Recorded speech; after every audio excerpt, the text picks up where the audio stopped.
April 22, 1996, pinasunod ako sa prayer.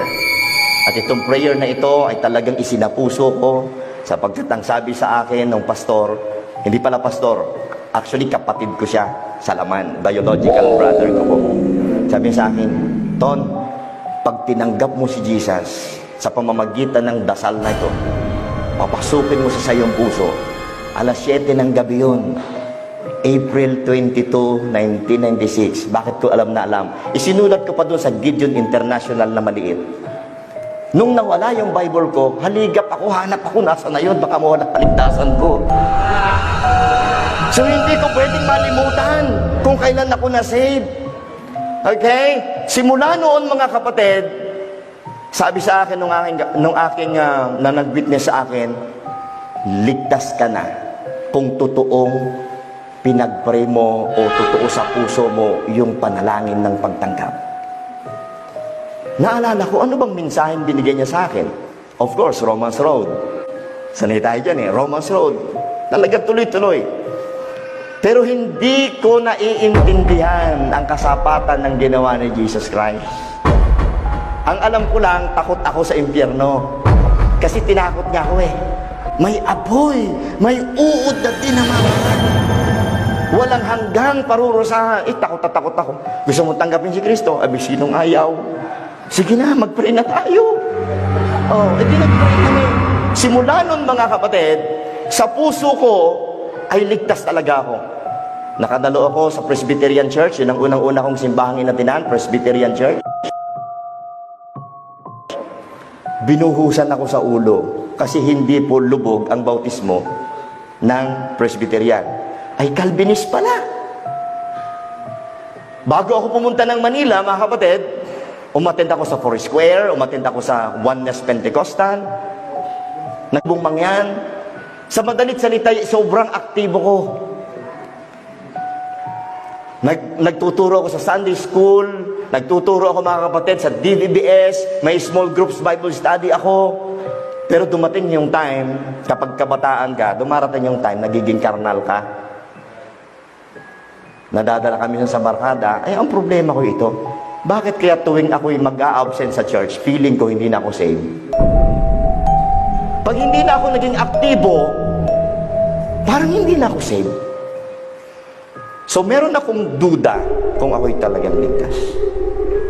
Ang gagawin ko ulit, pag nagpatanggap yung pastor, secretly, tatanggap ulit ako.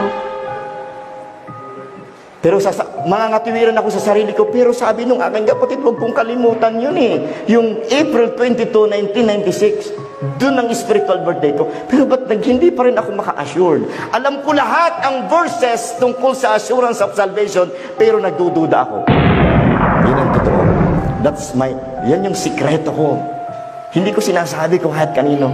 Basta kapag ako hindi na aktibo, at nagkamali ako, nagkasala ako, feeling ko hindi ako saved. Pag bumalik ako sa church at kasama ulit ako sa choir, save ako.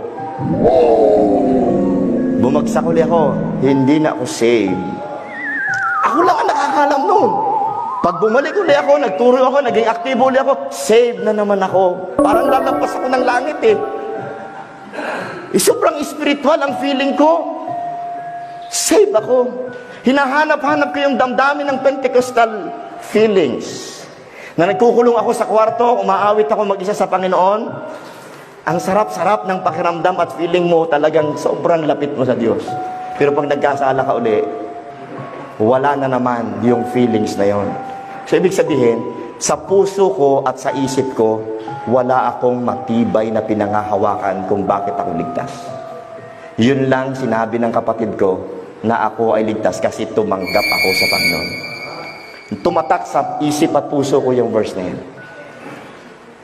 Hanggang isang araw, umattend kami sa isang camp at mayroong isang Amerikano na nag-preach about doubting salvation.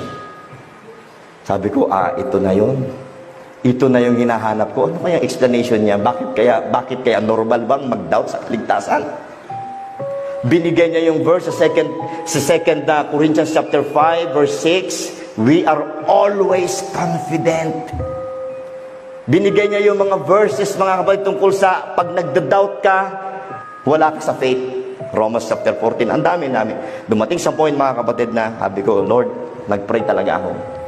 Ito na po. Gusto kong malaman ng totoo. Nag-pray ako noon. Nag-pray uli ako, pastor, pero hindi sinner's prayer yon, alam ko. Nag-pray ako ng totoo sa puso ko. Umiiyak ako sa Panginoon. Sabi ko, Lord, mukhang may mali. Turuan mo po ako. Gusto kong matuto. Gusto kong tunay na malaman kung anong turo mo sa kaligtasan. Simula noon, hindi na ako tumigil. Pray ako ng pray. Minsan, hating gabi. Sabi ko, Lord, ba't hindi ko maintindihan? Hindi ko maintindihan. Umiiyak ako sa Panginoon. Panginoon, hindi ko talaga maintindihan. Bakit sabi nila, save sila?